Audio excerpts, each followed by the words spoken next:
C'est l'un de mes thèmes les plus préférés. J'aime parler de la foi parce que dès le début de ma conversion, il y a 3 décennies et un peu plus, Dieu nous a donné la grâce de saisir la dimension de la foi et d'avoir des hommes de Dieu ancrés sur la foi qui nous ont communiqué la foi. Et cette foi nous a tellement imprégnés que nous en parlons, nous le vivons, nous le prêchons, nous encourageons également et nous faisons beaucoup de pas de grande foi. Amen, amen. Amen.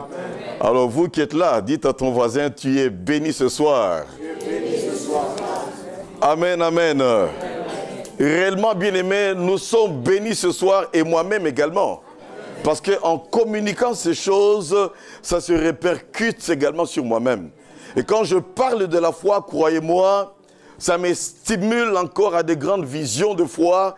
Et comme j'aime de grandes choses, je sais que par la grâce de Dieu, je ferai encore de grandes choses avant que le Seigneur ne puisse me rappeler auprès de lui. Amen, amen. Amen. Nous lisons dans la parole de Dieu, nous prenons d'abord Hébreux chapitre 11, le verset 1er, qui dit « Or la foi est une ferme assurance des choses qu'on espère, une démonstration de celles que l'on ne voit pas. »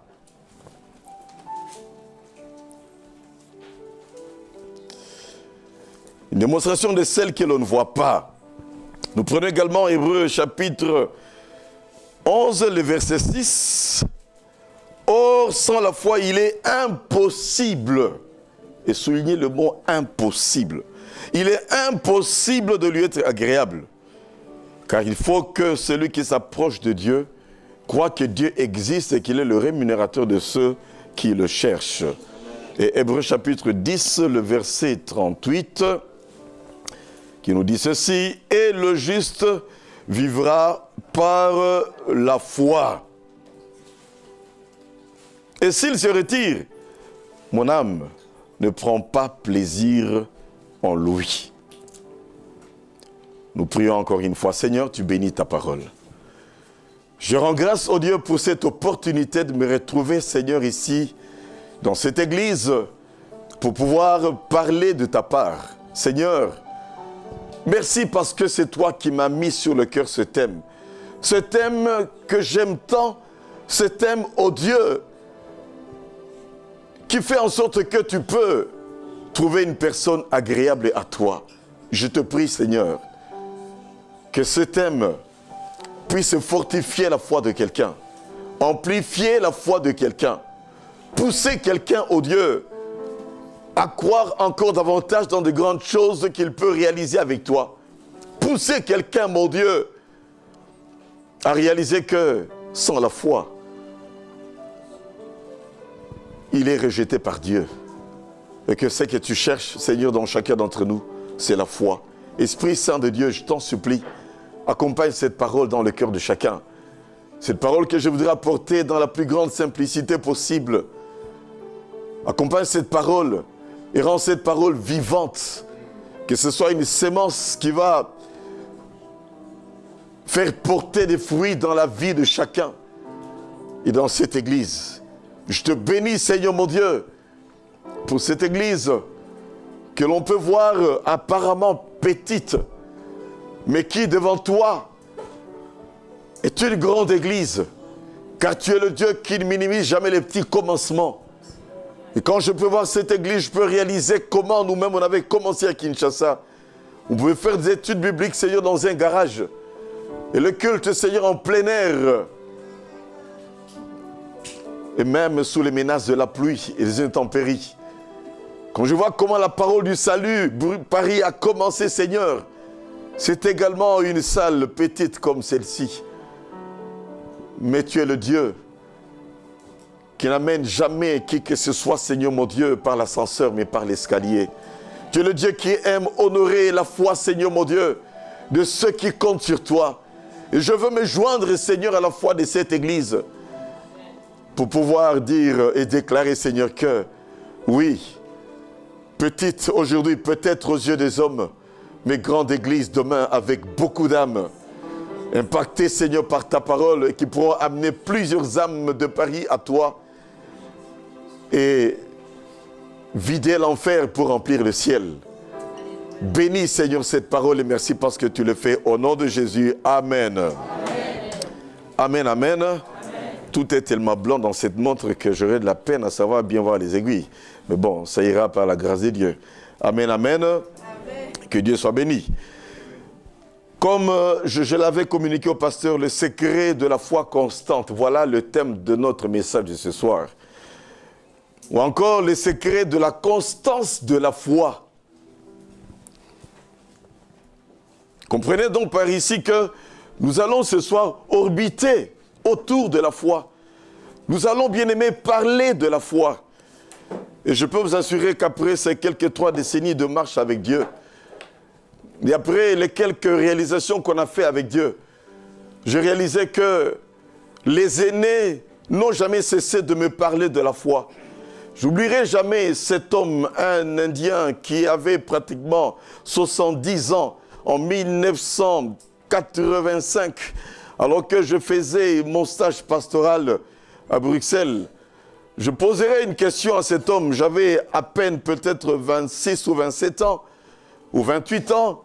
Je lui pose la question, homme de Dieu, qu'est-ce que tu peux donner comme encouragement à un jeune homme comme moi qui veut tellement marcher avec le Seigneur? Parce que depuis que je l'ai rencontré à peine 2-3 ans en arrière, j'ai tellement soif de Dieu. Il est resté calme pendant un moment. Puis il m'a regardé. Il m'a dit, Jean-Claude, parce que je m'appelle Jean-Claude Safarine Talagana. Jean-Claude, ayez toujours une foi simple dans la parole de Dieu. Amen, amen. Amen. Je n'oublierai jamais. Je n'ai jamais oublié cela. J'oublierai jamais non plus le pasteur Roger Jotran, cet homme qui m'a amené au Seigneur, qui aimait tellement parler de la foi et qui aimait chanter un chant assez souvent, avec beaucoup de zèle et de tout son cœur. Il parlait souvent de la foi, il chantait souvent des chants de foi, des vieux chants qu'on n'aime pas tellement chanter actuellement.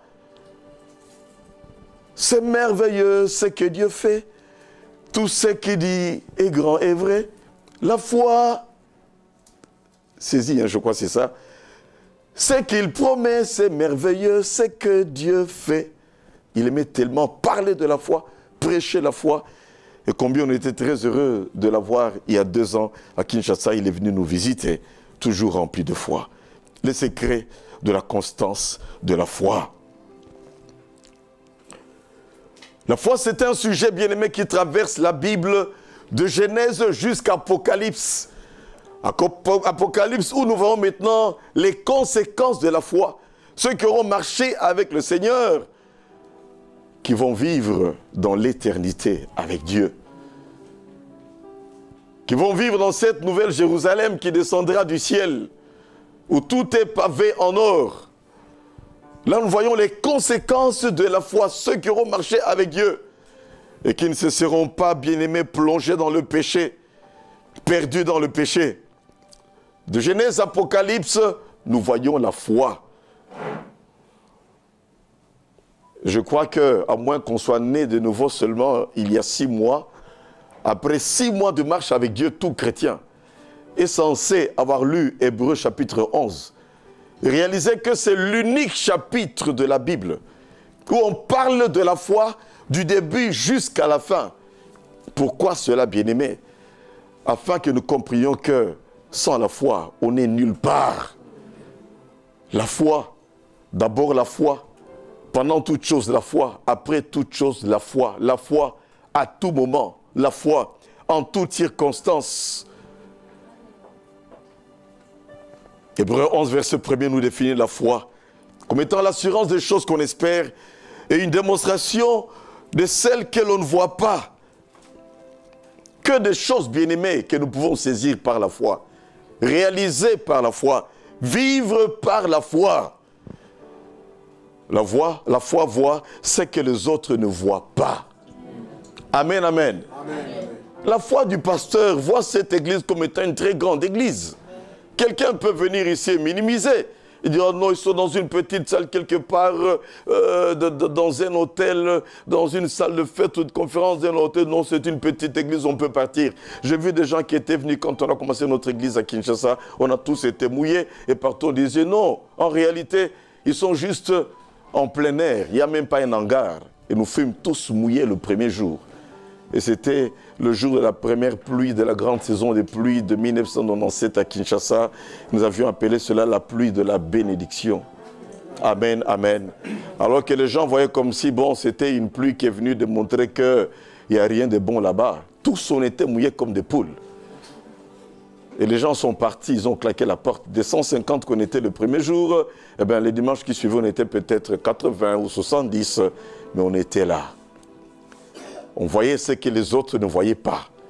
On croyait que ce Dieu est capable de nous amener très loin. Amen. On était là. En tant que pasteur principal, et le pasteur Noëlla qui est là comme mon assistant, et sa femme comme étant la modératrice pour conduire les cultes au travers des chants, chose qu'elle continue à faire jusqu'à aujourd'hui. Amen, amen. La foi. Elle permet de prévoir des dangers. Noé étant prévenu par Dieu qu'il y aura un déluge, au verset 7 de Hébreux 11, Noé, c'est par la foi qu'il va construire l'arche. Vous pouvez le prendre pour quelqu'un qui a de la folie. Qu'est-ce qui te prend, Noé? Tu construis une arche, tu dis qu'il va pleuvoir, mais enfin, il croyait Dieu tout simplement. Bien-aimé, crois Dieu. Si on ne veut pas croire avec toi, toi continue à croire. Lorsqu'on se moque de toi, persévère à croire. Qu'on te rejette, qu'on t'abandonne, crois parce que c'est Dieu qui t'a parlé. Amen, amen. Noé a construit l'arche. Abraham a obéi à Dieu. Quitte ta patrie. Il a quitté, il a obéi. Versets 8 à 10 de Hébreux 11. La foi, bien-aimé, permet aux croyants de recevoir les promesses de Dieu. Dieu peut donner une promesse qui va se réaliser peut-être dans 5, 10, 15, 20 ans. Il peut te donner cette promesse au travers de la parole de Dieu. Il peut te donner cette promesse au travers d'une voix audible. Il peut te donner cette promesse au travers d'une prophétie. Il peut te le donner au travers d'un songe. Moi, je voyais des songes que j'étais en Afrique pendant que j'étais en train de faire la théologie en Europe. Je rêvais que je suis devant beaucoup d'Africains. Et je commençais à comprendre que Dieu me montre que ma place n'est pas en Europe, mais en Afrique. Et j'ai gardé ces choses calmement dans mon cœur. Et je voyais comment est-ce que Dieu va me conduire.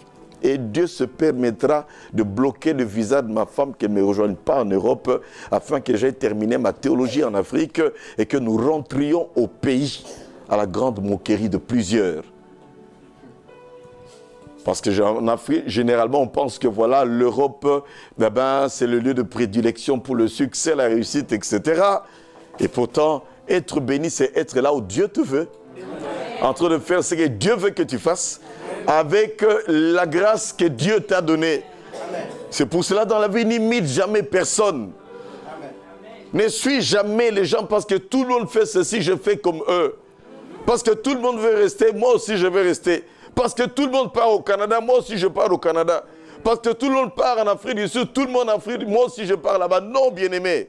Qu'est-ce que Dieu t'a dit? Crois Dieu et obéis au Seigneur. Abraham a tout simplement obéi. Même lorsqu'il fallait sacrifier le fils de la promesse, Abraham n'a fait que obéir tout simplement. Pourquoi? Il croyait que le Dieu de la promesse est capable de ressusciter Isaac, même s'il le sacrifiait. Et Dieu lui dira, je vois que tu m'aimes. Et il va arrêter cet élan de ce couteau qui voulait sacrifier ce fils. Et Dieu se pourvoira lui-même parce qu'il y avait un bélier qui devait se sacrifier à la place. La foi permet de persévérer. Que dirons-nous encore? La foi permet de pouvoir bénir les autres. Isaac bénit Jacob par la foi. C'est pour cela, peuple de Dieu. Lorsqu'il peut arriver que le pasteur, un dimanche, saisi par l'Esprit, il dit au peuple, passez, je sens que je dois bénir le peuple de Dieu, je vais imposer les mains, n'hésite pas, ne restez pas cloisonné sur ta chaise. En imposant les mains, crois-moi, il y a quelque chose qui se passe. Il n'est pas discutable. Je fus moi-même guéri un jour, bien-aimé, d'une maladie que les médecins danois n'arrivaient pas à pouvoir guérir, alors que j'étais à l'école biblique au Danemark en 1983-84, avant d'aller faire mon stage pastoral. J'étais recroquevillé sur ma chaise. L'homme de Dieu a dit, l'Esprit de Dieu est là, Dieu est en train d'agir, que chacun s'amène avec son problème, on va prier pour lui. Les gens s'avançaient, on imposait les mains, ils rentraient à leur place, les gens s'avançaient. Et moi, je commençais à lutter, dois-je aller ou ne pas aller? Dois-je aller ou ne pas aller? Et puis, à un certain moment, pendant que la ligne des gens commençait à se terminer, j'ai dit, Seigneur, Seigneur, j'en ai assez avec les médicaments, tu dois me guérir aujourd'hui. J'ai foncé de l'avant, bien-aimé. On a prié pour moi avec une position de main onction d'huile. Je me suis agenouillé pour louer le Seigneur. Je suis rentré à ma place. Je constaterai seulement après que je suis guéri. Amen, amen. Amen. Donc c'est par la foi que nous imposons nos mains pour bénir, que nous obéissons à la parole de Dieu qui dit, vous imposerez les mains sur les malades. Ce n'est pas la main du pasteur Safari qui va te guérir. Je ne fais qu'obéir à la parole de Dieu qui me dit chasse les démons. Je les chasse, impose les mains sur les malades. J'impose. C'est le Seigneur qui passe par cette main pour pouvoir manifester sa grâce et sa puissance. N'ayez pas foi, bien-aimé, dans l'homme, mais ayez foi en Dieu. L'homme n'est qu'un canal de bénédiction, tout simplement. Sinon, vous pouvez risquer de tomber dans l'anthropolatrie, qui est une façon d'adorer les hommes, qui est une forme d'idolâtrie. Non, tu crois Dieu, Dieu utilise un homme. Sinon, tu peux tomber même dans une certaine manipulation. Et il y a de ceux-là qui manipulent les esprits faibles. Amen, amen. Amen. Crois Dieu, crois que Dieu est avec cette personne. Dieu utilise cette personne et tu vivras des choses auxquelles tu t'attendais peut-être même pas. Amen, amen. La foi. La foi permet, bien-aimé, de prendre des risques. C'est la foi qui a poussé Pierre à pouvoir marcher sur les eaux. C'est la foi qui a poussé le peuple d'Israël de tourner autour de Jéricho. Ils ont cru, ils ont tourné, le muraille est tombé. La foi, il y a encore la foi et toujours la foi. Ça prend des risques. Et croyez-moi, même ce que nous avons à Paris aujourd'hui, eh ben, c'est un risque qu'on avait pris. On a cru Dieu et on a foncé. On n'avait pas la totalité. On a dit, on fonce, Dieu, tu pourvoiras. Croyez-moi, bien-aimé, Dieu cherche la foi.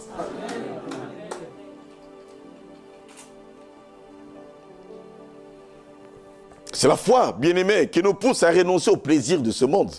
Qu'est-ce que le monde nous a donné? Toi et moi, ou vous et moi, pour la plupart, on a été dans le monde. Qu'est-ce que le monde nous a donné? Si ce n'est que destruction intérieure, si ce n'est que péché sur péché, qu'est-ce qu'on a gagné en se saoulant? Qu'est-ce qu'on a gagné en commettant l'immoralité? Qu'est-ce qu'on a gagné en étant dans les mensonges, dans les tripotages diverses? Qu'est-ce qu'on a gagné, bien-aimé? Si chacun devrait commencer à débobiner les bêtises qu'il a commises dans la vie, eh bien, n'est-ce pas qu'on a été déçus, déçus, déçus, déçus, déçus? La foi nous pousse à dire non aux choses du monde, non au plaisir du monde, non à l'alcool, non aux cigarettes, non aux mensonges, non à cette vie de duplicité, non à cette position de deuxième femme quelque part, non à la polygamie, non au péché. C'est la foi. Je crois dans ce Dieu saint qui dit il faut que nous soyons saints. Ce qu'il veut, c'est notre sanctification. C'est la foi qui nous pousse à pouvoir faire cela. C'est la foi qui pousse les croyants à triompher de la peur, à supporter, bien-aimés, les difficultés par lesquelles on passe, les diverses épreuves, à s'accrocher à Dieu, quelquefois jusqu'au martyr. Amen, amen. Amen. Étienne, il est mort martyr. Jacques, eh ben, il est mort également comme martyr quelque part. Jean-Baptiste, on lui a coupé la tête. Il avait foi en Dieu, il a persévéré dans la vérité. Paul s'est retrouvé en prison. Pierre s'est retrouvé crucifié. On raconte la tête en bas et les pieds en l'air. La foi, persévérante jusqu'au bout. La foi, la foi, la foi. La foi et encore la foi. C'est l'alpha et l'oméga de la vie chrétienne. Ça commence par la foi, bien-aimé, notre vie chrétienne, et ça finit par la foi. Éphésiens 2:8 nous dit que nous sommes sauvés par grâce, au moyen de la foi. Qui, entre nous, a vu Jésus de ses propres yeux? Le Saint-Esprit nous a convaincus de péché, de justice, de jugement, et nous avons cru en Jésus. Le Saint-Esprit nous a convaincus que nous sommes réellement nés de nouveau, et nous avons eu cette assurance que nous sommes devenus enfants de Dieu. J'oublierai pas ce jour-là, lorsque cet homme à Bruxelles m'a amené au Seigneur en 1981, après qu'il m'ait parlé de Jésus, après qu'il ait prié pour moi, il me pose la question, Jean-Claude, dis-moi maintenant, où est ce Jésus? Je l'ai regardé. Eh bien, le miracle de la nouvelle naissance, il n'y a que le Saint-Esprit qui peut le produire. Cette conviction-là, ce mystère-là, il n'y a que le Saint-Esprit. Je lui dis, pasteur, il est dans mon cœur, je voulais l'embrasser. Sauter sur son cou, mais je me suis réservé. Qu'est-ce qu'il va penser de moi? C'est le premier contact franc qu'on puisse avoir avec lui. Mais j'étais rempli de joie. Et du reste, 10 minutes après, j'ai témoigné de ma foi à la réunion de jeunes qui était ce jour-là. Et c'est comme ça que lorsqu'on a reçu quelque chose de Dieu, va le partager. Parle du Seigneur partout où tu passes. Confesse Jésus-Christ. Amen, amen. Parle de Jésus. Le démon de Gadara, bien-aimé, quand le démoniaque était délivré, il a été libéré après pour aller parler de Jésus. J'aime bien un homme de Dieu qui est passé par chez nous dernièrement, qui a dit qu'on lui a dit, va raconter chez les tiens ce que j'ai fait pour toi. On dit qu'il est allé dans toute la Décapole, dans les 10 villes qui existaient à l'époque.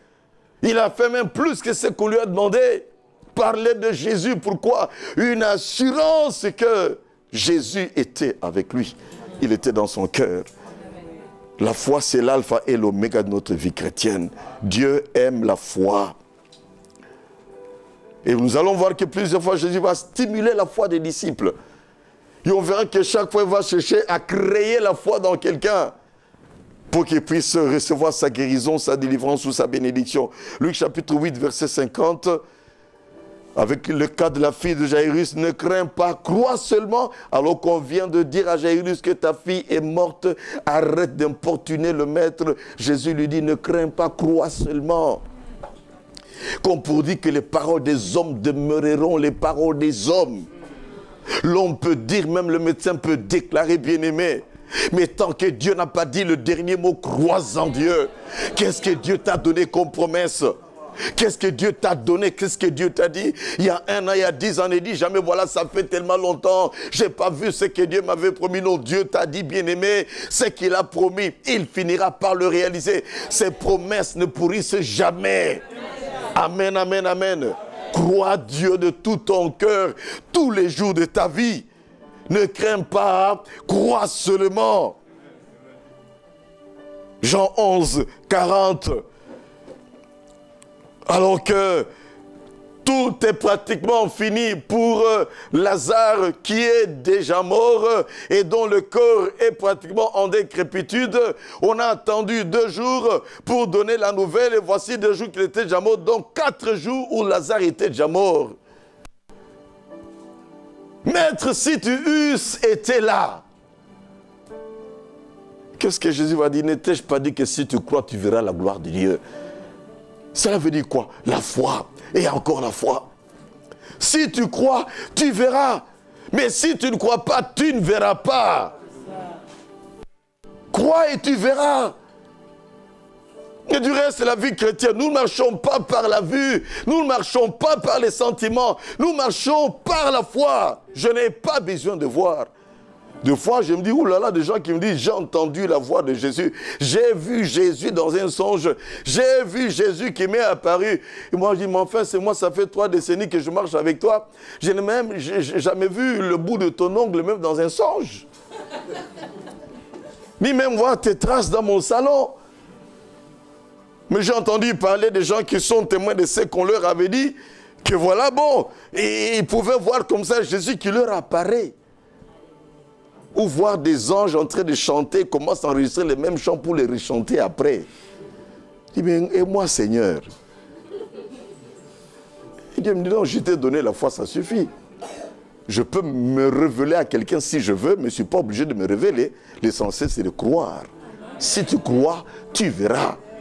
Ne cherchez pas à voir pour croire. Et c'est là où Jésus va reprocher à Thomas. Parce que tu m'as vu, tu as cru. Heureux ceux qui n'ont pas vu et qui ont cru. Jean 20, verset 29. Heureux ceux qui n'ont pas vu et qui ont cru. Croyez-moi, bien-aimés, qu'importe les songes, qu'importe que je vois ou pas, je crois. Je dis, ça me suffit. Amen. Seigneur, jusqu'à ma mort, que je te vois ou pas, mais je crois en toi. Et ça, Dieu aime. Et ça, Dieu recherche. Même si on se moque de toi, laisse les gens parler. Laisse les gens se moquer de toi. Laisse les gens te repousser, te critiquer, raconter du n'importe quoi. Tu pries, tu pries, tu pries, tu pries. Tu vois, depuis que tu as commencé à prier, le mariage ne vient pas. Tu pries, tu pries, tu pries, tu pries. Et voilà, tu es dans le chômage depuis 2-3 ans que tu as terminé les études à Paris. Tu pries, tu pries, tu pries, tu pries. Et voilà. Ceux qui ne prient pas supportent la famille plus que toi qui pries. Ta prière sert à quoi? Laissez-les parler.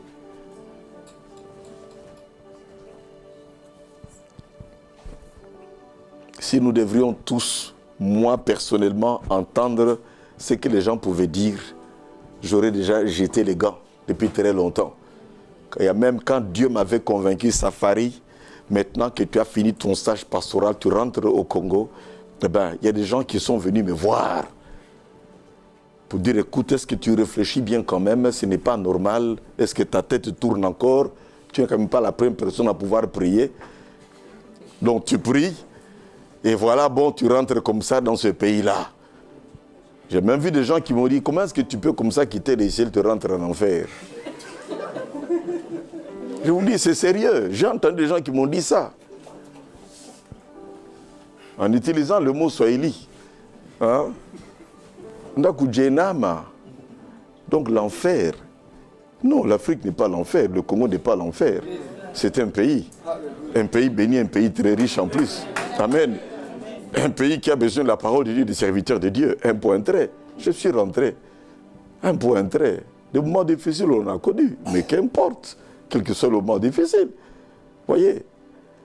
Cela veut dire que quand on s'accroche à Dieu par la foi, on est prêt à vivre n'importe quelle situation dans la vie. Crois-moi, si on disait on me donne un matelas pour dormir, je vais dormir dans un matelas ici dans cette salle. Un point trait. Je sais que j'ai mon Jésus, ça me suffit. Amen, amen. Et je sais que les promesses de Dieu vont se réaliser dans ma vie. Amen. Que j'ai voiture ou pas voiture, peu importe. Maison ou pas maison, peu importe. Bien habillé ou pas bien habillé, peu importe. Je sais que ce Dieu-là, quand on a cru en lui, il ne déçoit jamais. Jamais, alors jamais. Et crois-moi, bien-aimé, les adverbes jamais et toujours, il n'y a que Dieu seul qui peut les utiliser à perfection. Quand Dieu dit, je ne t'abandonnerai jamais, il ne t'abandonnera jamais. Quand Dieu dit, ceux qui se confient en lui ne seront jamais confus, tu ne seras jamais confus. Je suis tous les jours avec toi, il est tous les jours avec toi. L'homme peut te dire, je ne t'abandonnerai pas, il va t'abandonner. L'homme peut, je suis toujours avec toi, mais il va t'abandonner un jour, puis il va te délaisser. Demande à quelqu'un 1, 2, 3, 4, 5 fois, 6 fois, la 7e fois, dis, mais enfin, tu exagères quand même. Hein? Mais il n'y a que Dieu seul qui ne te dira jamais cela. Accompagne-moi, tu l'accompagnes. Donne-moi ta voiture. 1, 2, 3, 4, 5, mais enfin, il n'a qu'à acheter sa propre voiture. L'homme peut se lasser de l'homme et Dieu ne se lasse jamais de ceux qui ont la foi en lui. C'est pour cela, attends-toi à Dieu à tout moment et en toutes circonstances dans ta vie. Amen, amen. Sans la foi, il est impossible d'être agréable à Dieu. Soulignez bien, impossible. J'aime toujours dire ceci, le mot impossible, je l'ai banni de mon dictionnaire. Je n'aime jamais dire dans la vie que, voilà, bon, réaliser ça, c'est impossible. Non, celui qui est à moi, il est plus fort, avec lui, je peux. Je puis tout par celui qui me fortifie. Sans la foi, il est impossible. Donc, c'est le seul cas où on peut dire qu'il est impossible d'être agréable à Dieu. Donc, c'est très grave quand tu n'as pas la foi. Donc, tu es obligé d'avoir la foi. Tu es condamné à avoir la foi. Quoi qu'il en soit, à tout prix, tu dois avoir une foi croissante. Une foi qui va de l'avant. Une foi qui ne recule jamais. Sinon, il est impossible. Donc tu ne seras pas du tout agréable à Dieu. Ça ne sera pas possible que tu sois agréable à Dieu. Imagine un peu ton enfant qui vient à toi et tout le temps c'est pour dire « Papa, on nous a demandé d'acheter un nouveau dictionnaire qui est sorti dernièrement. Mais bon, papa, je ne sais pas si c'est possible que tu puisses m'acheter. Est-ce que vraiment, papa, tu sauras me l'acheter ?» Enfin, mon fils, mais tu sais que je suis ton papa, je suis là pour ça. Pourquoi tu viens à moi avec des doutes? Et une autre fois, papa, j'ai vu de nouveaux baskets qui sont maintenant sur le marché. Le mien déjà abîmé. Papa, enfin, papa, je voulais te demander, mais tu vois, j'hésite un peu, je ne sais pas si tu pourras m'en acheter. Tout le monde maintenant en a, mais papa, bon, je ne sais pas, bon, toi seulement, si tu penses que tu peux m'en acheter, papa. Je m'en fais, tu m'énerves, je suis ton papa. Viens avec assurance. Papa, on a demandé ça. Ok, patiente, à la fin du mois, on va l'acheter. Papa, on a demandé ça. Ok. Moi, je dis à mes enfants, le jour où j'apprends que vous quémandez à gauche, vous quémandez à droite, là, vous m'humiliez. Je suis votre papa. Je dois assumer mes responsabilités. C'est à moi de pourvoir à tous vos besoins. Et c'est à moi de prendre des crédits à la banque quand il y a des manques, mais que je n'entende jamais que vous êtes allé quémander chez X, vous êtes allé demander chez Y, et que bon, il a manqué un peu d'argent pour les gaz, et que vous avez demandé à X. Je suis là pour ça, du reste, le compte est là, prenez la carte, utilisez, même si ça va dans le négatif, je vais le combler à la fin du mois. Amen, amen. L'enfant est assuré. Et croyez-moi, mes enfants n'ont jamais été demandés quelque part. Hein. Ils savent que papa va donner.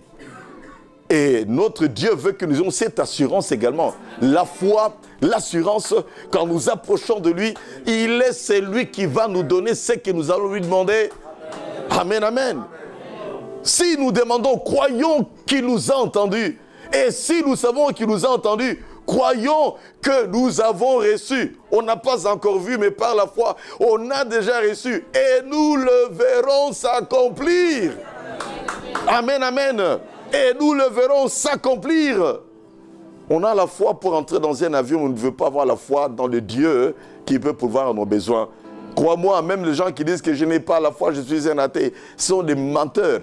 Parce que quand il va à l'aéroport, il va monter dans l'avion, il sait que c'est un amas de ferraille qui peut s'écraser. Il a foi d'abord dans les techniciens, il a foi dans les pilotes, il a foi dans cet appareil volant qui imite l'oiseau naturel. Quand je suis un athée, c'est faux, ce n'est pas un athée. Il croit dans quelque chose. Ceux qui disent ne croire en rien, ils croient toutefois dans quelque chose.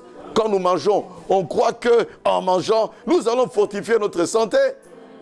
Je vois quelqu'un qui va dire, moi même si je ne mange pas, je vais vivre. Non, tu vas mourir. Et on va t'enterrer, ça sera terminé pour toi. On a foi dans ces aliments. Foi dans les aliments, foi dans la voiture, foi dans ceci, foi dans cela, qui pourtant va devenir teigne et rouille dans quelques temps. Et la foi dans le Dieu créateur, on ne l'a pas. C'est absurde. C'est pour cela, ayez toujours foi en Dieu. Dieu cherche la foi. Tu veux être agréable à Dieu? La foi. Il cherche la foi. Il recherche la foi. Et j'aime toujours dire ceci. Dieu se vêtit de la foi.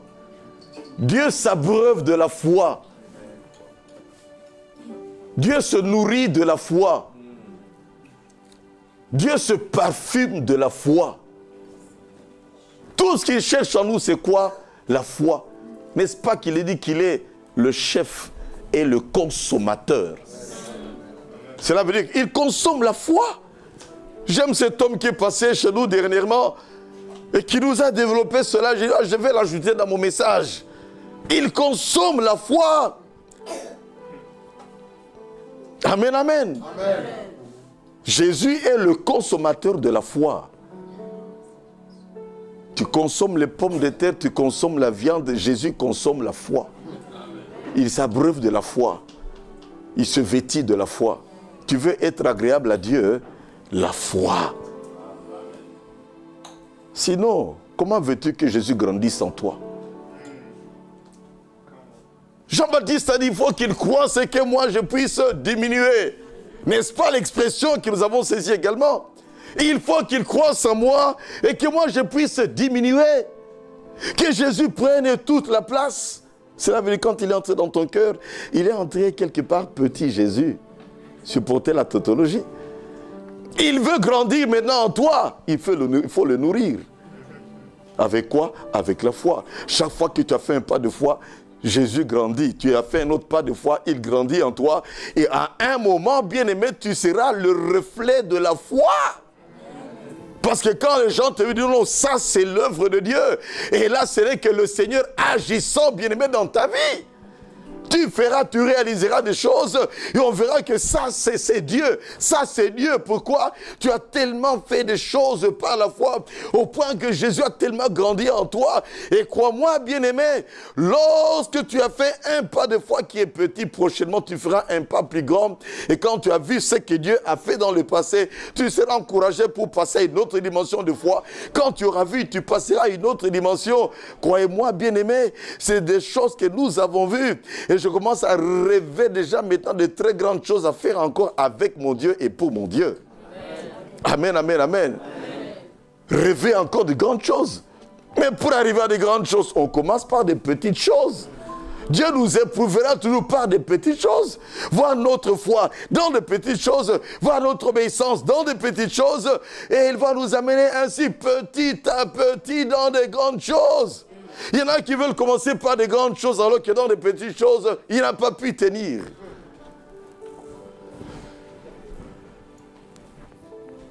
Tu vas avoir la foi pour la résurrection des morts alors que tu n'as pas la foi pour imposer les mains sur quelqu'un qui a des maux de tête. Et tu veux ressusciter un mort directement. Mais non, c'est absurde. La foi est grandissante. Il y a une croissance de la foi qui doit se faire progressivement.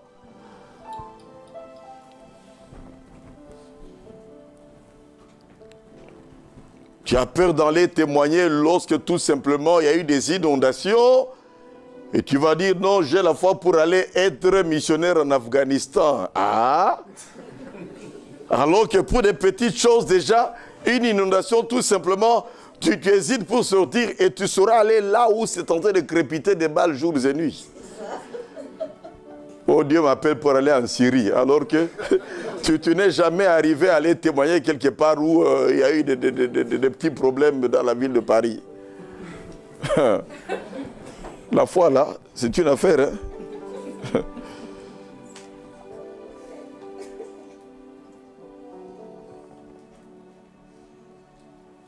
La foi, c'est l'une des vertus chrétiennes également les plus combattues, les plus attaquées.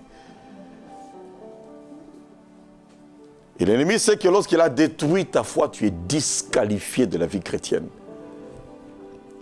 Tu es totalement disqualifié quand ta foi est achevée, abattue par l'ennemi.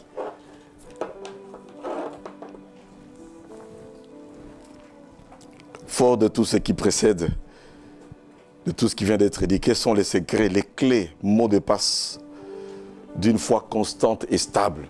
Parce qu'il est important d'avoir également une foi constante, non pas une foi en dents de scie. On a la foi aujourd'hui, demain on a perdu la foi, on a la foi aujourd'hui, demain on a perdu la foi, on est rayonnant de Christ aujourd'hui, demain c'est comme si on est allé faire un petit transit en enfer, on est tout triste, puis le surlendemain on se réveille, Jésus, Jésus, Jésus, Jésus, puis après on est en train de se chamailler avec les gens. Non. Une constance de la foi. Et il y a des grâces pour ceux-là qui marchent dans une foi constante et du reste croissante. Lorsqu'on s'habitue à une vie de foi bien-aimée à dents de scie, on est dans le Seigneur aujourd'hui, demain on est dans le monde, puis encore dans le Seigneur, puis après dans des magouilles, on va dire qu'on croit en Jésus, mais entre-temps on est dans des fétiches, on croit en Jésus, entre-temps on consulte des gourous, des marabouts, les horoscopes, on croit en Jésus, mais entre-temps il y a tout un tas de choses qu'on touche par-ci, par-là. Eh bien, on a une foi en dents de scie qui n'est pas stable. Et Jésus n'a que faire avec une personne qui a une foi comme ça, instable. La foi constante. Quels sont les secrets Et là, rapidement, en quelques 8 points, je vais essayer de survoler les secrets. On a vu l'importance de la foi. Comment est-ce que le Seigneur recherche la foi, se nourrit de la foi, consomme la foi. Comment avoir cette foi-là? La première des choses, c'est de pouvoir avoir une intimité avec Jésus-Christ. Amen, amen. Une intimité avec le Seigneur Jésus. Et on ne peut pas parler d'intimité si on n'est pas né de nouveau. Il y a des gens qui prétendent être chrétiens, avoir la foi, mais ils ne sont pas nés de nouveau. Ils n'ont pas donné leur vie à Jésus. C'est des religieux qui sont là les dimanches. Et des fois, certains peuvent aller même pendant la semaine, mais pour se calmer la conscience, tout simplement, ils n'ont pas donné leur vie à Jésus. Pas d'intimité avec le Seigneur. Si on n'a pas donné sa vie à Jésus, si on n'a pas fait une alliance avec Jésus, pas d'intimité. Il faut d'abord donner sa vie à Jésus, se repentir de ses péchés. Demandez à Jésus d'entrer dans le cœur, régner comme sauveur, régner comme Seigneur. Abandonner les anciennes pratiques que l'on faisait autrefois. Abandonner les chemins tortueux dans lesquels on était autrefois. Abandonner toutes ces magouilles dans lesquelles on était plongé autrefois. Des magouilles, on en a tous connu un tout petit peu dans la vie. Mais croyez-moi, lorsqu'on a donné la vie à Jésus, il fallait tout mettre en règle maintenant dans la vie. Il y a des choses à mettre en règle dès la conversion. Les gens qui ne se mettent pas en règle avec Dieu dès la conversion, se débarrasser des choses dont ils doivent se débarrasser, eh bien, ils finissent par faire naufrage à un certain moment. Parce qu'ils gardent des aéroports de Satan dans leur vie. Romains 19, si tu confesses de ta bouche le Seigneur Jésus, et si tu crois que Dieu l'a ressuscité d'entre les morts, tu seras sauvé. Cette intimité, c'est également la vie de prière. Amen, amen. Une vie de prière toujours croissante. Au début de la foi, petit à petit, 30 minutes de prière. À un certain moment, tellement on aime Jésus, on veut être fusionné avec lui. On passe à 40, puis un moment à 50, puis un moment à 60, puis un moment plus que cela, plus d'une heure du temps avec le Seigneur Jésus. Et cela de manière individuelle. Ne vous contentez jamais de moments de prière collective. Il y a des gens qui ne prient jamais chez eux à la maison, qui n'ont pas du tout de culte familial, voyez, mais qui sont là pour prier avec tout le monde. Tu peux bien prier avec tout le monde, même pendant 4 passer toute une veillée. Mais si tu n'as pas de moments personnels avec le Seigneur, sache que tu es à côté de la plaque, tu manques quelque chose. Il faut cette intimité. L'intimité, c'est être seul à seul. Comme les mariés bien-aimés. Ils aiment être seul à seul. Ils vont aller quelque part dans un bateau, quelque part dans la forêt pour se promener seul à seul. Se parler depuis les fiançailles jusqu'à dans le mariage. Et mon expérience est que plus les années avancent, plus je veux être avec ma femme partout. Nous deux, seul à seul. Et une intimité qui fait que nous nous fusionnons l'un dans l'autre, bien-aimés, année après année. De sorte que ce n'est que circonstanciellement que je peux me retrouver distancié d'elle. Mais sinon, on veut être là à deux. Sans qu'il y ait un infiltré, une infiltrée bien-aimée dans cette relation. Jésus aime cette intimité, des moments de prière seul à seul où tu l'adores. Premier ministère du chrétien. Adorer Dieu, adorer Jésus, adorer le Saint-Esprit, le premier ministère. Avant d'être prédicateur, être adorateur. Avant d'être un choriste, être adorateur. Avant d'être même synthétiste, adorateur. Avant de faire quoi que ce soit à l'accueil, même nettoyeur de l'église, être un adorateur. Pourquoi?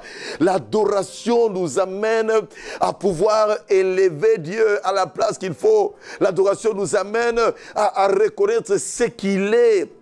Et alors que la louange nous amène à reconnaître ce qu'il fait dans nos vies. L'adorer, je t'aime Seigneur. On m'a aimé dans ce monde, ma femme m'aime, personne ne m'a jamais aimé comme toi tu m'as aimé. Je t'adore Seigneur, quel amour tu m'as manifesté, extraordinaire, je ne peux me passer de toi. Mon Jésus, tu es à moi, je suis à toi. Qui d'autre pourrait prendre ta place dans mon cœur? Tu es l'unique, l'incomparable, l'admirable, l'incontournable de ma vie.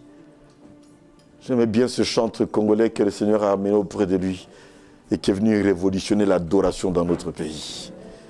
Alléluia. L'intimité avec le Seigneur. La prière, l'adoration, la louange, l'intercession, l'intimité avec Dieu.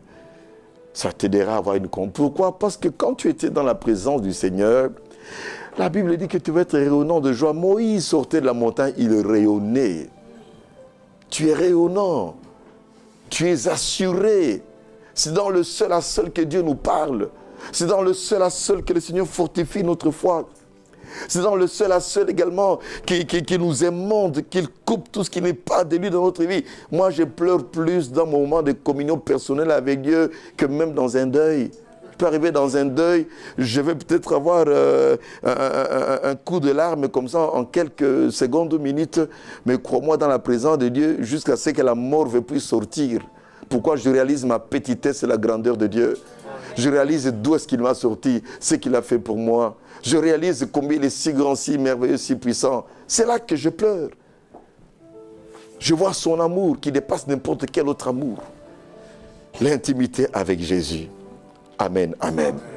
Deuxième chose, deuxième secret, pour une foi constante, s'imprégner de la parole de Dieu. Il est dit dans Romains chapitre 10 au verset 17, la foi vient de ce que l'on entend. Ce que l'on entend vient de la parole de Dieu.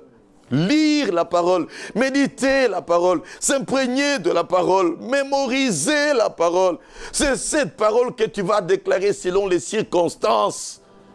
Devant la maladie, tu vas déclarer, Jésus, ta parole dit que par tes meurtrissures, tu nous as guéris. Je crois ta parole. Jésus, ta parole me dit que tu m'as donné le pouvoir de marcher sur les serpents, les scorpions, sur toute puissance du diable, et que je peux chasser les démons. Je crois, je chasse les démons à ce moment-là. La parole de Dieu, s'imprégner de la parole de Dieu.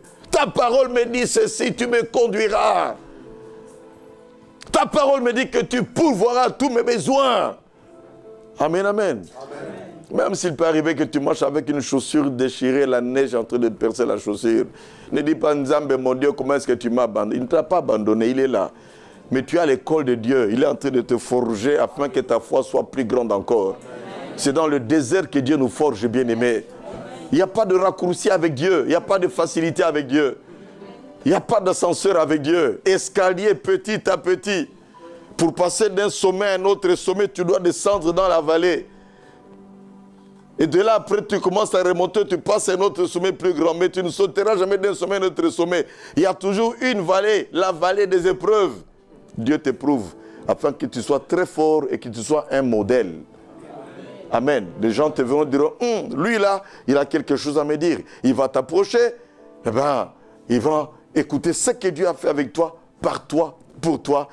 Et il se dira, ah, ce Dieu-là n'a pas changé, je m'accroche à ce Dieu également. Amen, amen. S'imprégner de la parole de Dieu. Vivre cette parole. Proclamer cette parole.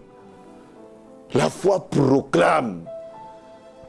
Même quand Dieu t'a donné une vision, commence à croire et à proclamer cela. Illustre la vision que Dieu t'a donnée. Dessine cela, bien-aimé. Fais la maquette.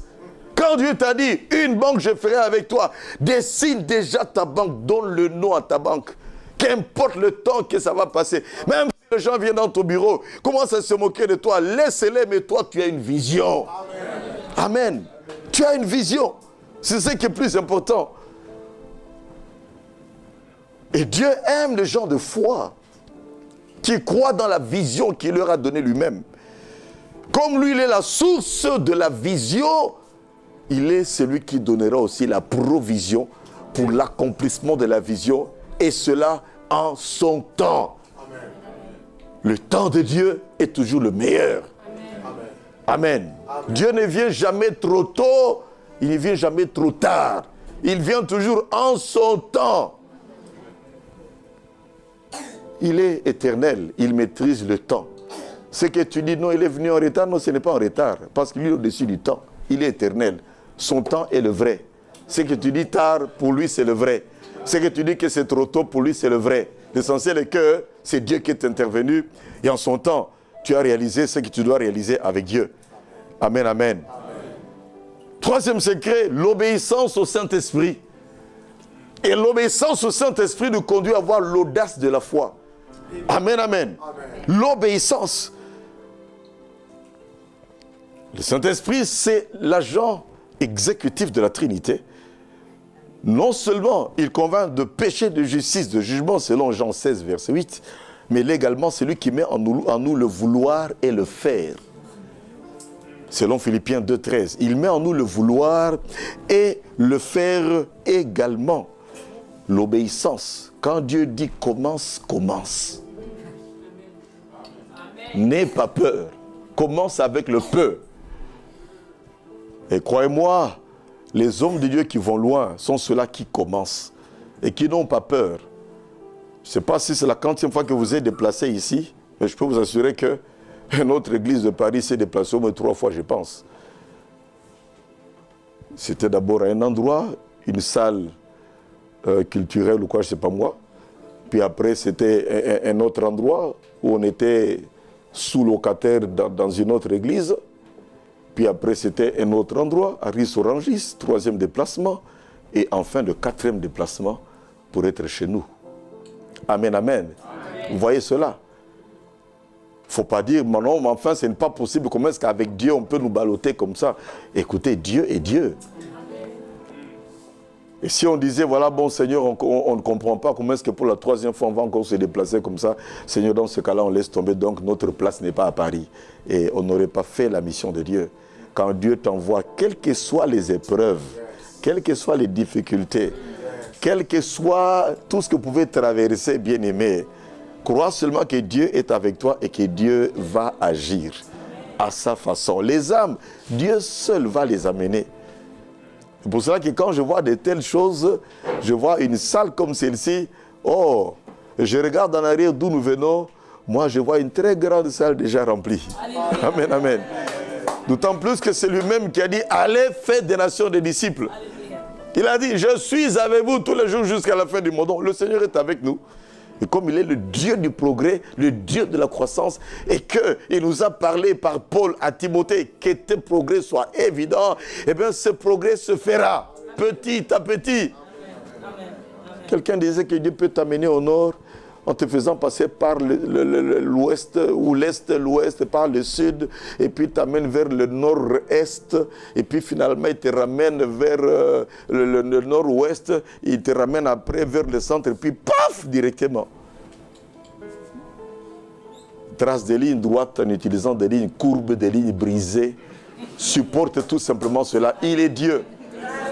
Il maîtrise les paramètres de la destinée qu'il a pour notre vie. Il maîtrise les paramètres du ministère qu'il donne à chacun d'entre nous. Amen, amen. Obéis, ose avec Dieu. La foi, c'est savoir oser.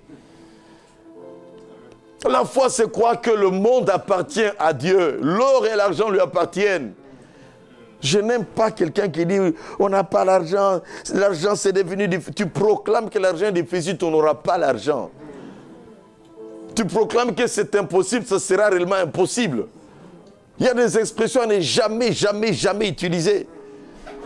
Comme dans le mariage, il dit jamais, s'il continue, je vais divorcer, le démon du divorce vient directement.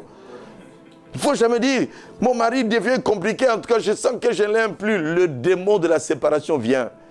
Dis, je l'aime, je sais que Dieu le changera. Je l'aime, je sais que Dieu est à l'œuvre. Amen, amen. Et dans ta prière personnelle, Seigneur, je l'aime, je l'aime, je l'aime, je l'aime, je l'aimerai encore, quelles que soient les circonstances. Je l'aimerai encore, Seigneur, je l'aime de tout mon cœur.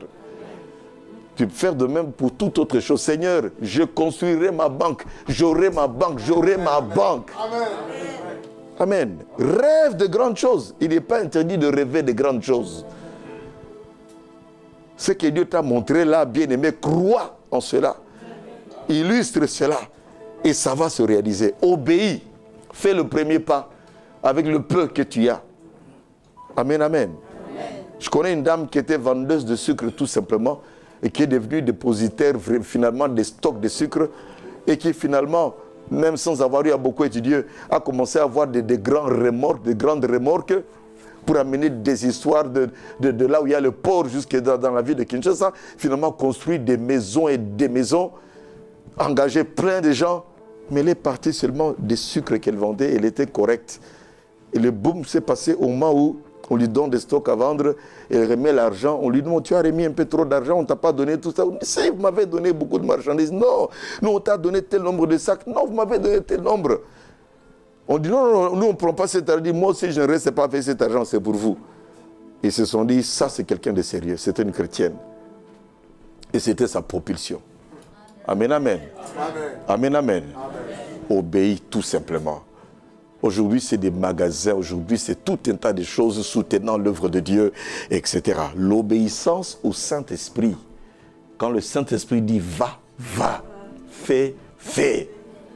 Réalise, commence à réaliser.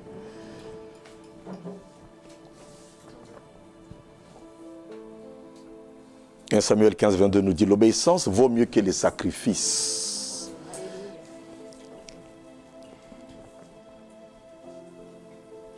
Il faut faire des pas de foi dans la vie. Il faut exercer la foi dans la vie. Les muscles ont besoin d'être exercés, bien-aimés. Ceux qui font le bodybuilding avant que tous ces muscles se développent, même si on dit que certains, on leur fait des piqûres d'hormones, à part cette tricherie-là, crois-moi, il y a des exercices qu'ils font également. C'est pour cela, bien-aimé, exerce ta foi. Et quand tu as eu l'habitude d'exercer ta foi, eh ben, tu seras un très grand ami de Dieu. Très agréable à Dieu. Parce que Dieu aime la foi. Quatrième chose, quatrième clé. Résistez au diable. Résistez au diable. Il n'aime pas la foi. Et soumettez-vous à Dieu. Et il fuira loin de vous. Jacques 4, verset 7. Satan, c'est un grand abatteur de la foi. Il aime abattre la foi. Soumets-toi à Dieu. Résiste au diable. Refuse l'incrédulité dans ta vie. Chasse le doute dans ta vie. Le doute ne va pas de pair avec la foi. Bannis la peur dans ta vie. 365 fois dans la Bible, ne crains pas. Cela veut dire que chaque matin, tu as une dose de ton ne crains pas. Tu te réveilles, eh ben, si tu bois souvent de l'eau le matin, quand tu te réveilles, hein, Dieu te dit, ne crains pas, je suis avec toi. Pourquoi alors craindre? Pourquoi avoir peur? Bannis la peur, bannis l'incrédulité, bannis le doute. Satan savait très bien que s'aimer le doute dans Adam et Ève, c'était la meilleure façon de le faire éjecter du jardin d'Éden. Dieu a-t-il réellement dit, vous ne toucherez pas à l'arbre de la connaissance du bien et du mal? Dieu a-t-il réellement dit, il sème le doute? Penses-tu que Dieu peut vraiment le faire? Il sème le doute. Penses-tu que toi là, à 42 ans, tu peux vraiment avoir un enfant? Il sème le doute. Je connais une qui a 53 ans, a eu un enfant, alors tu peux être encouragé dans la foi. Et on a prié avec cette dame pendant 25 ans. À 53 ans, il vient d'avoir un enfant il y a 2 ans. Amen, amen. On a vu qu'ils sont mariés à 51 ans. J'ai posé mes mains sur une dame de 51 ans avec 3 enfants en plus. J'ai posé mes mains sur une dame qui avait déjà 4 enfants, veuve. Elle avait déjà 4 enfants et à peine âgée de 36 ans. Eh ben, un jeune homme qui ne s'est jamais marié lui a demandé la main.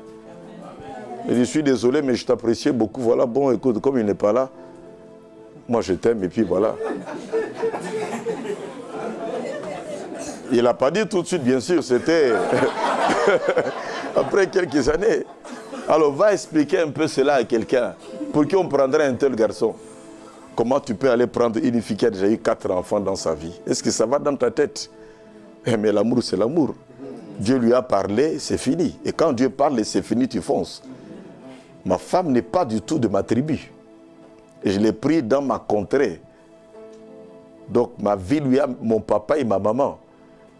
Comprenez que c'était très difficile, mais comme Dieu m'avait convaincu, j'ai parlé à mes parents. J'ai la conviction de pouvoir épouser cette fille. Je sais qu'elle n'est pas d'ici, mais Dieu m'a parlé. J'ai la foi qu'avec elle, je pourrai vivre jusqu'à la fin de ma vie. Si je fais votre volonté, que ça barre d'un jour, je me prendrai à vous. Et du reste, fais la volonté de Dieu. Eh bien, ça a été difficile, mais ils ont fini par accepter. Amen, amen. Et ça fait 27 ans qu'on est ensemble maintenant. Avec 4 jolies filles qu'on a eues ensemble. L'aînée a 26 ans, la cadette a 18 ans pour le moment. N'est-ce pas la grâce de Dieu? Amen, amen. Amen.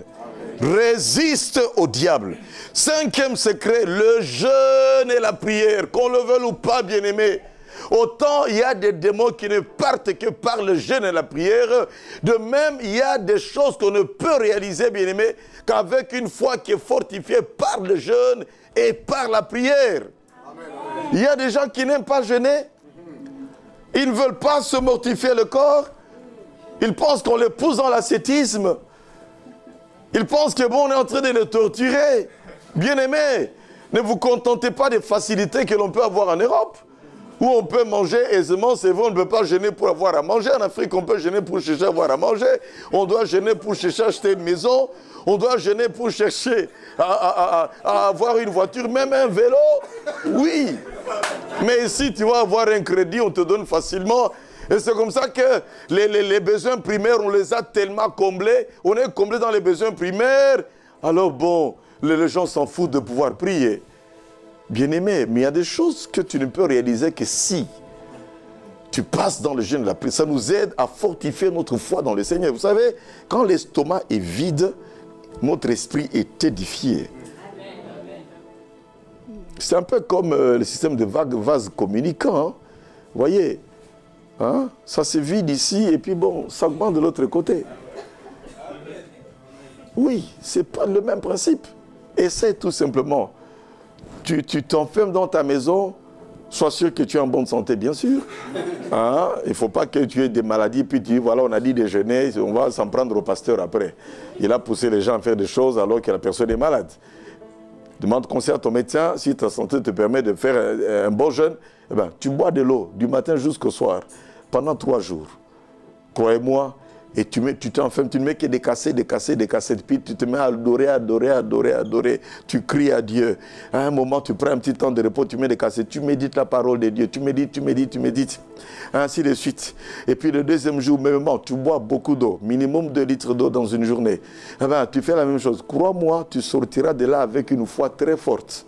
Surtout si tu as quelqu'un qui vient t'accompagner pour prier avec toi, ne fût-ce que 1 ou 2 heures, une fois par jour. Crois-moi, eh ben, tu ne seras plus jamais la même personne. Tu sentiras que Dieu est près de toi, Dieu est en toi. Tu vas sentir comme si y a un propulseur qu'on a mis en dessous de tes pieds pour te propulser dans de grandes choses. Tu vois, aujourd'hui, on commence à faire des propulseurs, on met sur les deux, puis quelqu'un commence à voler en l'air comme ça aujourd'hui. Eh ben, quand tu es dans le jeûne, il y a une propulsion dans la foi.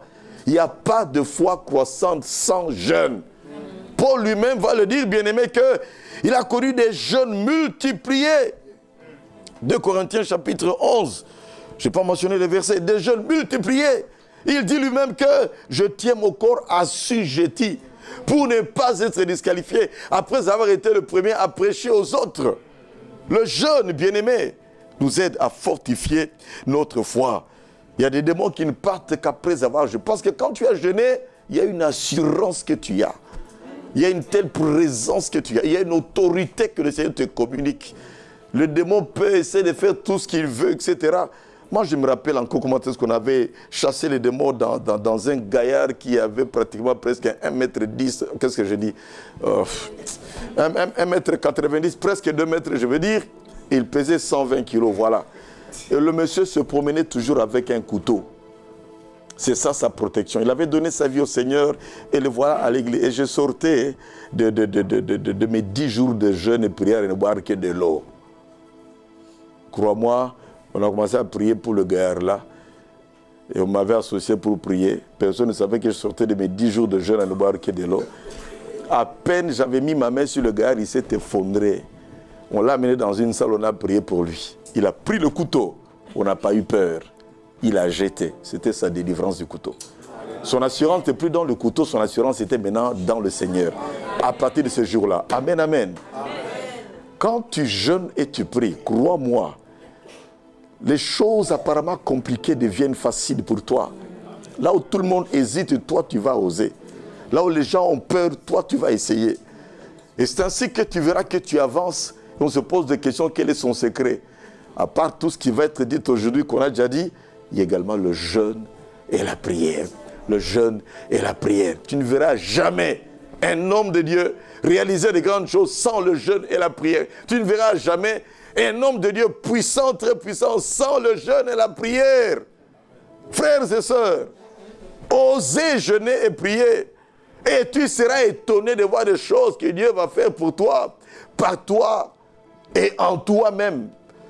Parce qu'il travaille en nous pendant le jeûne, mais également il nous équipe pour pouvoir nous utiliser.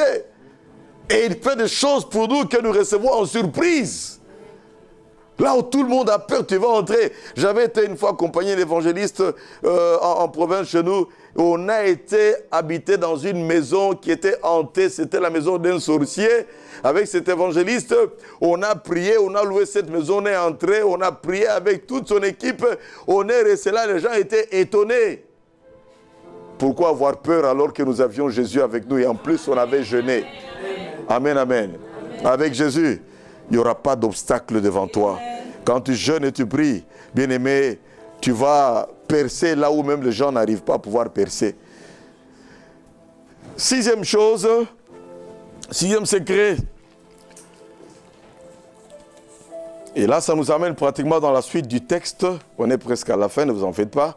On est dans la suite du texte de Hébreu, dans Hébreu chapitre 12 maintenant. Je vous ai dit, nous donc, puisque nous sommes environnés d'une si grande nuée de témoins, nous donc. Et le mot donc là est en train de nous introduire dans une autre proposition qui peut être pour renforcer l'ancienne proposition. Or, l'ancienne proposition, c'est tout Hébreu 11 qui nous parle de la foi des hommes, de la foi, ce qu'ils ont vécu. Nous donc nous aussi, qui voulons être comme eux, nous aussi, qui désirons être des hommes de foi. Voilà ce qu'il faut faire. Et c'est là où je mets le sixième point. Rejetons les fardeaux. Chapitre 12, verset 1b. Rejetons les fardeaux, les inquiétudes, les soucis, ces choses qui nous traînent dessus. Toutes ces charges que nous portons. Rejetons ces fardeaux. Ce n'est pas forcément des péchés, parce qu'on va parler du péché après. C'est des soucis, des préoccupations multiples, des inquiétudes par rapport à l'avenir. Que vais-je devenir maintenant que ce monsieur, ce fiancé commence à me faire marcher? Que vais-je devenir maintenant que j'ai perdu mon travail? Tu n'as rien fait pour perdre ton travail.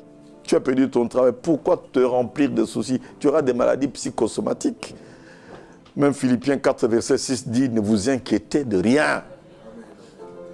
Les oiseaux qui ne sèment ni ne moissonnent, ils sont nourris jour après jour sans travailler. Le lys des champs, bien-aimé, qui peut croître et être séché du jour au lendemain. Même Salomon n'a pas été vêtu comme le lys des champs. Pourquoi te faire des soucis? Et quand il est intérêt d'avoir des soucis, c'est parce que les soucis peuvent te faire des maux d'estomac, des ulcères d'estomac, des maux de tête. Ça peut t'amener certaines maladies rhumatismales. Ça peut t'amener des problèmes de peau. Ça peut créer des allergies diverses en toi. Ça peut te faire des dégâts dans ton corps, des soucis. Rejetez les fardeaux, les inquiétudes. Ne vous inquiétez de rien. Philippiens 4, verset 6. Venez à moi, vous tous qui êtes fatigués et chargés, dit la parole de Dieu. Venez à moi. Venez à Jésus avec ses fardeaux. Il les a portés à la croix de Golgotha depuis 2000 ans. Il a tout porté à la croix. Vous savez, garder des fardeaux sur soi tout le temps, c'est comme quelqu'un qui vient à Jésus et qui ressemble à quelqu'un qui est dans un avion et qui continue à garder son sac sur sa tête. Tu es dans un avion, on dit non, les bagages, mets là dans les portes des bagages, ou mets en dessous de la chaise. Tu mets ça sur ta tête. Ou tu vas dans un train, pendant qu'il y a un endroit pour t'asseoir, tu t'assieds, mais tu mets ton sac sur ta tête. Hein? Ou tu gardes en bandoulière ton sac, alors qu'il y a un endroit où tu peux déposer en tout cas ton sac. Écoute, c'est absurde. Nous venons à Jésus, déposer ses fardeaux, laissez-lui prendre ses fardeaux de nos vies. Dis-lui, Seigneur, c'est toi qui les as portés, c'est pour moi qui les as portés à la croix de Golgotha. Ces charges te reviennent. On parlerait comme ça du bateau ou d'un bus également. Voyez, et ce serait très absurde. Tout le monde va te regarder, mais qu'est-ce qui se passe avec cette personne? Et la première réflexion sera que cette personne n'est pas du tout normale. Rejeter les fardeaux. Rejeter quoi également? Les péchés. Chapitre 12, verset 1b. Les péchés qui laissent la culpabilité dans nos cœurs. Pour cela qu'il est dit, confessez vos péchés les uns les autres. Recherchez la sanctification. Une vie de pureté, de sainteté. Hébreux 12, verset 14. Gardez une foi et une conscience qui est calme. C'est là où nous voyons Paul dire à Timothée, dans 1 Timothée 1, verset 19, de garder la foi et une bonne conscience. Quelques-uns ont perdu cette bonne conscience et ont fait naufrage par rapport à la foi. Lorsque tu as mauvaise conscience à cause du péché, lorsque tu as mauvaise conscience à cause des tripotages divers ou des choses dans lesquelles tu t'es impliqué, ta foi devient chancelante. Comme ce frère qui disait que j'étais dans une vie de péché. J'ai vu une situation là, il fallait maintenant prier, chasser les démons. Il a dit, j'ai hésité. Pourquoi? La foi n'était plus en place. Sa conscience était perturbée. Il a dit, j'ai confessé vite mon péché. Et puis j'ai osé chasser les démons. Les démons sont partis. Il nous a dit, ah, c'était vraiment la grâce de Dieu. Et j'ai compris par là que faisons attention avec le péché. Ça nous perturbe la conscience. Et quand la conscience est perturbée, la foi est étouffée. Elle ne sait plus émerger. Pour cela, soyez droit, soyez correct dans la vie. Marchez dans une vie au mieux possible, une vie de sainteté, une vie de pureté. Ce que Dieu veut, c'est votre sanctification. Je crois que c'est dans Hébreux 11, 44 où on dit également cela. Et dans Hébreux 12, verset 14. 1 Jean 1, 9 nous dit, si nous confessons nos péchés, il est fidèle et juste pour nous pardonner et nous purifier de toute iniquité. 7e clé, courir avec persévérance. Et c'est ce qui est mentionné là. Nous tous donc, mais rejetons tout fardeau, le péché, et courons, pas n'importe comment, mais avec persévérance. Cela veut dire qu'il y a des risques qu'on puisse nous mettre les bâtons dans les roues. Et quand les coureurs sont en train de courir, si on lui jette une peau de banane, il peut glisser, il tombe. Mais un coureur, vraiment coureur, va se relever, il continue à courir. Et j'ai déjà vu de mes propres yeux une course en 1972 ou 71. Et c'était une course des militaires, un championnat des militaires d'Afrique centrale, dans un camp militaire chez nous. J'aimais tellement aller voir le sport. J'ai vu comment quelqu'un, sa chaussure était pratiquement déchirée. Il a tout fait pour l'enlever et il a continué à courir, disant, je dois au moins terminer la course. Et il a pu terminer la course. Il n'avait pas gagné, mais il a terminé la course. Il a couru avec persévérance, quels que soient les bateaux dans les roues. Vous savez, quand on donne sa vie à Jésus, on devient la risée de tout le monde quelquefois. Et à un certain moment, les gens comprennent que c'est lui en qui nous avons cru. Eh bien, c'est celui qui tient le monde entre ses mains. Il change d'avis à un certain moment. Il faut que nous demeurions fermes dans la foi jusqu'à ce que ceux qui ont jeté la dérision sur nos vies changent d'avis et disent, lui, il a réellement cru. Et croyez-moi, bien-aimés, la personne qui voulait m'empêcher de rentrer au Congo en 1985, c'était ici à Paris, un ami à mon frère. Je le croiserai dans une banque au Congo il y a environ 8 ans, je pense en arrière. Il était avec sa sœur qui prie chez nous. Et sa sœur m'a salué. « Ah, pasteur, bonjour !» Je dis « Bonjour ma fille, comment ça va? Ça va bien. » Puis je le vois et on se salue avec ce bien-aimé là. Je dis « Bon, il est ton pasteur. » Je dis « Oui, c'est notre pasteur ici à Kinshasa. » Je dis « Sincèrement, s'il est ton pasteur, reste dans son église. Parce que je sais comment j'ai voulu l'arrêter. » Il lui a dit, restez dans son église. Je crois dans son sérieux. Parce que ce gars avait déjà pris du whisky, je pense, ou du cognac. Et il voulait maintenant commencer à me sermonner pour me démontrer que ma place est ici, je dois rester ici. Et que bon, mon frère peut payer mes études jusqu'à devenir un grand ingénieur, que je laisse tomber ces histoires de la foi et de la prière, etc. Je lui ai dit, écoute, je sais en qui j'ai cru. c'est trop tard ces histoires-là. Moi maintenant, mon cap, c'est servir mon Dieu. Je lui ai dit, je rentrerai et je rentre. Mais laisse-moi vous dire que plus tard, quand je suis revenu ici, il m'a dit, mais petit, toi avec toutes ces chemises comme ça, est-ce que je peux prendre quelques chemises dans ta valise? Je lui ai dit, vieux, il n'y a pas, choisis ce que tu veux. Il a choisi quelques chemises là-dedans. Et de temps en temps, quand il vient au pays, je l'accueille chez moi, à la maison, je le véhicule également chez moi. Et il a changé d'avis aujourd'hui. Amen, amen, amen, amen. Courir avec persévérance. Persévérance. Cela veut dire, ceci implique reconnaître tout ce que Dieu est en train de faire dans ta vie. Comme dit le psaume 103, mon âme bénit l'Éternel et n'oublie aucun de ses bienfaits. Ceci implique également de pouvoir chaque fois oublier ce qui est en arrière et tendre vers ce qui est en avant. On ne peut pas courir en regardant qui sont derrière moi ou courir en regardant qui est à ma gauche ou à ma droite. Un bon coureur garde le cap et il court, il ne va pas du tout s'arrêter jusqu'à ce qu'il va atteindre la finale. Et s'il peut éventuellement, ça lui coupe quelques dixièmes ou quelques centièmes de secondes à essayer seulement de regarder à gauche ou de tourner un peu en arrière, comme font quelquefois les cyclistes, qu'on le veuille ou pas, il est déconcentré légèrement et ça lui coupe, bien aimé, un peu de la vitesse par rapport à tous les autres. Donc pour bien garder le cap, oublie ce qui est en arrière, et les bonnes choses et les mauvaises choses. Pourquoi? Parce que quelquefois on peut demeurer sur les monuments, les montagnes de grandes bénédictions. Oh Dieu, tu as tellement fait de grandes choses. Seigneur, tu es si merveilleux. Oh, sincèrement, avec ce que tu viens de faire là, ça y est, je crois que vraiment, j'ai fait ce que je peux faire. Maintenant, je peux en rester là. Non, ne reste pas sur cette montagne, va de l'avant. Il y a encore tout Canaan à pouvoir conquérir. Amen, amen. Ne restez jamais figé sur les bénédictions passées, quelles que soient les réalisations. Ne dis jamais ça suffit. Non. Tant que tu es vivant, pense encore à de grandes choses avec Dieu. Tu oublies tous les positifs. Parce que tu peux te laisser envoûter par le positif. Tu peux te laisser endormir par les réalisations. Et tu peux voir ta foi commencer à diminuer parce que tu t'es tellement accroché aux choses que tu as réalisées. Oublie également les négatifs, les critiques, les calomnies, les incidents, les accidents de passage, les blessures. Oublie, pardonne et tu vas de l'avant. Amen, amen. Oublions ce qui est en arrière. Ce qui est dit dans Philippiens 3, verset 13, étendant vers ce qui est en avant. Ne pas s'arrêter et ne pas te laisser arrêter. Ne pas stopper et ne pas te laisser stopper non plus. C'est Ron Kenoly qui avait chanté « If you go through the hell, don't stop ». Si tu traverses l'enfer, ne t'arrête pas.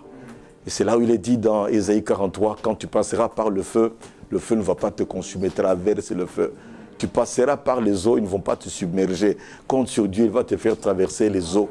Les épreuves diverses qui peuvent arriver, les obstacles, les difficultés, etc. Ne t'arrête pas. Que les obstacles ne puissent pas nous arrêter, que le chômage ne puisse pas arrêter notre foi, que le fait de ne pas avoir d'enfants ne puisse pas nous conduire chez les gourous, les marabouts. Le fait qu'on n'est pas marié ne doit pas dire que maintenant, bon, on va faire du n'importe quoi dans la vie. Ne forcez pas les choses, bien-aimés. Ne fais pas comme Agar avait fait, et a poussé finalement, que ce que Sarah avait fait et a poussé son mari à avoir un enfant avec Agar. Ce qui pose de grands problèmes que nous vivons actuellement.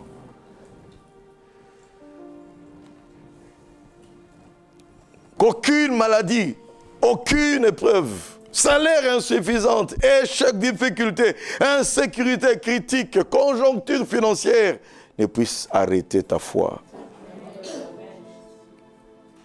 Il y a des gens, quand tout va bien, ils ont la foi. Quand les difficultés sont là, ils perdent la foi. Également le contraire, des gens, quand les difficultés sont là, ils ont la foi. Hein? Et quand tout va bien, ils perdent la foi. C'est bizarre. Mais toi, accroche-toi tout simplement. Que ça aille bien, que ça n'aille pas bien, je sais que mon Rédempteur est vivant. Amen. Tu t'accroches, tu t'accroches, tu t'accroches. Et nous terminons en disant ceci. Ça, c'est le dernier point 8. pour une foi constante, la foi s'associe à la foi. N'aie jamais des relations très proches et intimes des gens qui n'ont pas la foi. Amen, amen.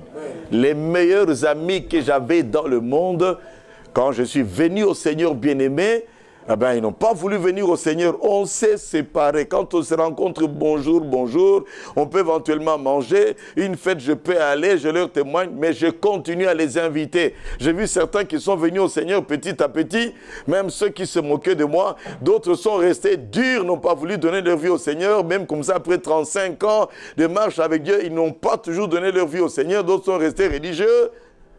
Mais est-il que Dieu nous donne d'autres personnes? Quand tu auras perdu frère, sœur, père, mère, Dieu va t'en donner au centuple dans ce siècle présent. Amen, amen. J'ai des amis intimes dans la foi. Et du reste, tout serviteur de Dieu qui craint Dieu de tout son cœur, j'en fais un ami. Parce qu'on peut s'encourager dans la foi, qu'il soit plus jeune ou plus vieux que moi, peu importe l'âge, parce qu'on peut se stimuler dans la foi, on avance ensemble. Amen. La foi s'associe à la foi. Faites attention, qui est avec toi? Avec qui tu partages tes problèmes? Le psaume 1er, verset 1er nous dit « Heureux l'homme qui ne marche pas selon le conseil des méchants, qui ne s'assied pas en compagnie des moqueurs. » Qui sont tes compagnons? Qui sont tes amis? Avec qui tu partages tes problèmes? Qui t'accompagne dans la foi, dans ta marche avec Dieu?